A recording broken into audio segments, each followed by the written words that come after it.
എല്ലാവർക്കും നമസ്കാരം. നമ്മളിന്ന് കക്കയിറച്ചി എങ്ങനെയാണ് എടുക്കുന്നത് കാണാൻ വേണ്ടിയിട്ടാണ്. നമ്മുടെ കക്കയിറച്ചി എന്നാണ് പറയുന്നത്, ചിലത് ചിപ്പി എന്ന് പറയും. അപ്പോൾ ഇത് ഒരു വെളുപ്പിന് 4 മണിക്ക് കായലിൽ പോയി അതെല്ലാം എടുത്ത് ഒരു 10 മണിയാകുമ്പോഴത്തേക്കാണ് ഇത് കണക്ക് കരയ്ക്ക് കൊണ്ടുവന്ന് ഇത് റെഡിയാക്കി എടുക്കുന്നത്. ഇതെങ്ങനെയാണെന്ന് നമുക്ക് നോക്കാവുന്നത്. ഇവർ നേരെ ഈ കക്ക എടുത്ത് ഒരു വലിയ ചരുവത്തിലാക്കി ഇത് പുഴുങ്ങിയാണ് എടുക്കുന്നത്. നല്ലപോലെ തീ കൊടുക്കുമ്പോൾ ഇത് പുഴുങ്ങി ഇത് വിടർന്ന് വരും. അപ്പോൾ കക്കയും കക്കയിറച്ചിയായിട്ട് സെപ്പറേറ്റ് ചെയ്ത് വരും. അതിനുശേഷം ഇത് ഒരു ചരലരിക്കുന്ന കണക്കുള്ളൊരു നെറ്റിലിട്ടിട്ട് ഇത് നല്ലപോലെ അരിച്ചെടുക്കും. അപ്പോൾ കക്കയിറച്ചിയും അതിൻ്റെ തോടും രണ്ട് സെപ്പറേറ്റ് ആയിട്ട് നമുക്ക് ലഭിക്കുന്നതാണ്.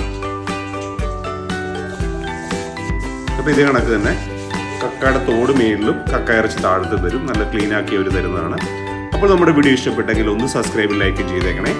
തൊട്ടടുത്തുള്ള ബെല്ലൈക്കൻ കൂടി എനേബിൾ ചെയ്യുകയാണെങ്കിൽ നമ്മുടെ വ്യത്യസ്തമായിട്ടുള്ള